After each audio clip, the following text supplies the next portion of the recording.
Hello नमस्कार, welcome back to Gargi news India. मैं आस्था शर्मा। तो आइए आज की बड़ी खबरों के बारे में जानते हैं। कांग्रेस पार्टी ने 5 जनवरी से मनरेगा बचाओ अभियान शुरू करने का ऐलान किया है। यह जानकारी कांग्रेस अध्यक्ष मल्लिकार्जुन खड़गे ने नई दिल्ली में आयोजित कांग्रेस वर्किंग कमेटी की बैठक के दौरान दी। फिल्म पुष्पा 2 से जुड़े भगदड़ मामले में बड़ा अपडेट सामने आया है। इस मामले में अभिनेता अल्लू अर्जुन समेत कुल 23 लोगों के नाम चार्जशीट में शामिल किए गए हैं। बांग्लादेश नेशनलिस्ट पार्टी के वरिष्ठ नेता तारिक रहमान ने 17 साल के आत्मनिर्वासन के बाद खुद को बांग्लादेशी मतदाता के रूप में पंजीकृत कराया है। पश्चिम बंगाल की मुख्यमंत्री ममता बनर्जी ने ओडिशा में एक प्रवासी मजदूर की मौत के मामले पर कड़ी प्रतिक्रिया दी है। उन्होंने बताया कि इस मामले में 0 FIR दर्ज कर ली गई है और बंगाल पुलिस की एक टीम को ओडिशा भेजा गया है। असम के एक ईसाई संगठन ने क्रिसमस ईव पर हुई तोड़फोड़ को सही ठहराने की कोशिश की कड़ी निंदा की है। यह घटना 24 दिसंबर को नलबाड़ी स्थित सेंट मैरीज इंग्लिश स्कूल में हुई थी, जहां क्रिसमस की सजावट को नुकसान पहुंचाया गया।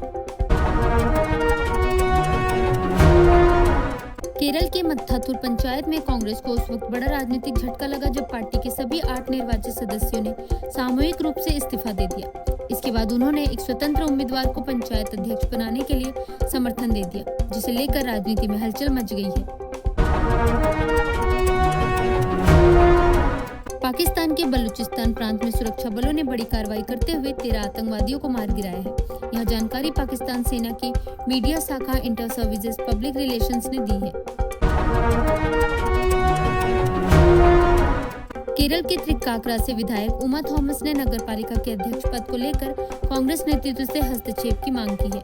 उन्होंने इस संबंध में केरल प्रदेश कांग्रेस कमेटी को पत्र लिखकर अध्यक्ष पद का कार्यकाल 2 हिस्सों में बांटने की अपील की है।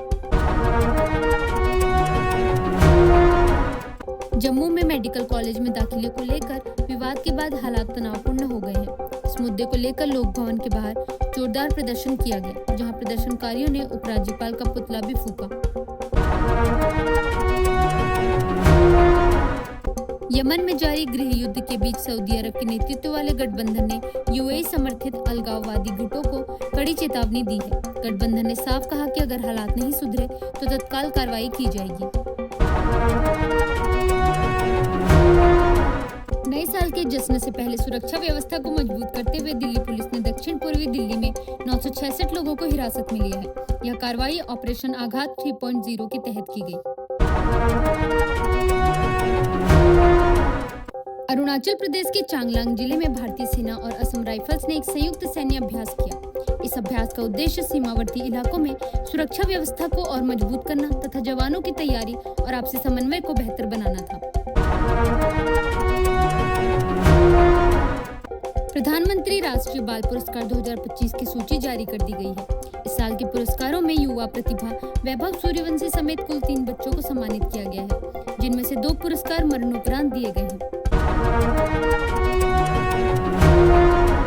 केरल विधानसभा में नेता प्रतिपक्ष VD सतीसन ने मुख्यमंत्री पिनरई विजयन पर गंभीर आरोप लगाए हैं। सतीसन ने CM को तानाशाह करार देते हुए कहा कि राज्य में लोकतांत्रिक मूल्यों को लगातार कमजोर किया जा रहा है। तेलंगाना में अभिनेता शिवाजी को महिलाओं को लेकर दिए गए अपने बयान के चलते तेलंगाना राज्य महिला आयोग के सामने पेश होना पड़ा। यह कार्रवाई आयोग द्वारा स्वतः संज्ञान लेने के बाद की गई। आम आदमी पार्टी ने भिवंडी और नवी मुंबई नगर निगम चुनावों में पहली बार उतरने का ऐलान किया है। पार्टी ने संकेत दिए कि वह स्थानीय निकाय चुनावों में मजबूती से अपनी मौजूदगी दर्ज कराएगी। पश्चिम बंगाल सरकार के अधिकारियों के संगठन ने विशेष गहन पुनरीक्षण के तहत मतदाता सूची से नाम हटाए जाने को लेकर गंभीर चिंता जताई है। संगठन का कहना है कि इस प्रक्रिया में बड़ी संख्या में मतदाताओं के नाम हटाए जाने की आशंका है। केंद्र सरकार की पर्यावरण मंजूरी देने वाली समिति ने जम्मू कश्मीर में चिनाब नदी पर प्रस्तावित दुलहस्ती जल विद्युत परियोजना को मंजूरी दे दी है। यह स्वीकृति हाइडल प्रोजेक्ट्स पर विशेषज्ञ मूल्यांकन समिति की हाल ही में हुई 45वीं बैठक में की गई।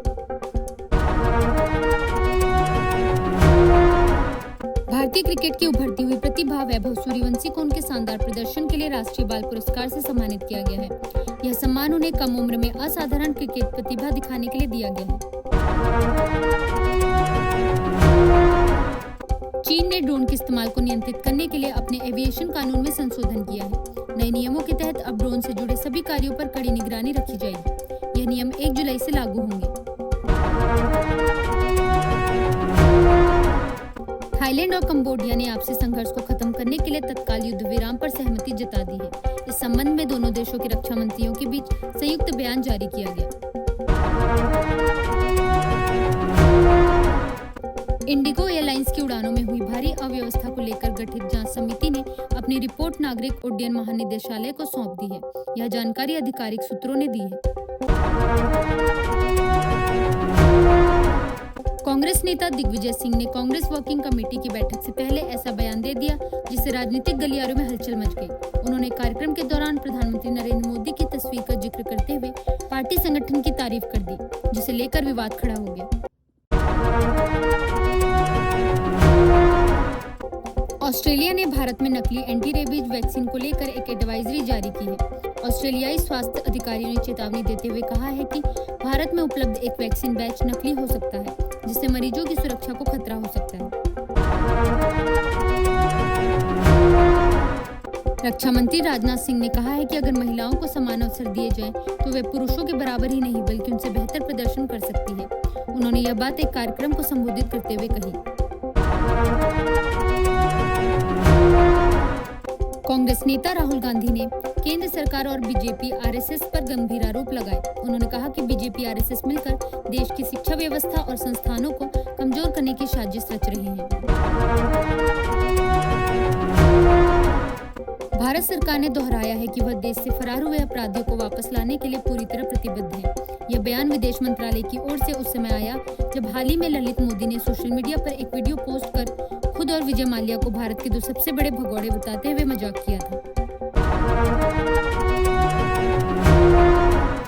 भारतीय जनता पार्टी के वरिष्ठ नेता नितिन नवीन ने असम में आयोजित बीजेपी की कार्यकारिणी बैठक में हिस्सा लिया। इस दौरान उन्होंने कहा कि एनडीए सरकार नागरिकों के अधिकारों की पूरी मजबूती से रक्षा करेगी और किसी भी तरह की घुसपैठ या अवैध गतिविधि को बर्दाश्त नहीं किया जाएगा। केंद्रीय गृह मंत्री अमित शाह ने आतंकवाद से निपटने को लेकर बड़ा बयान दिया है। उन्होंने कहा है कि पिछले 1 साल में सामने आए आतंकी मामलों का गहन विश्लेषण किया जाना चाहिए और सुरक्षा एजेंसियों की क्षमताओं को और मजबूत किया जाना जरूरी है। कांग्रेस नेता सचिन पायलट ने अरावली पहाड़ियों को लेकर गंभीर चिंता जताई है। उन्होंने चेतावनी दी कि अगर अरावली को नहीं बचाया गया तो थार रेगिस्तान दिल्ली तक फैल सकता है। कनाडा में रह रही भारतीय महिलाओं की सहायता के लिए भारत सरकार ने एक बड़ा कदम उठाया है। भारतीय मिशन ने टोरंटो स्थित भारतीय महावाणिज्य दूतावास ने वन स्टॉप हेल्प सेंटर की स्थापना की है। तो ये थी आज की बड़ी खबरें। बने रहिए गार्गी न्यूज इंडिया के साथ। मैं आस्था शर्मा। धन्यवाद।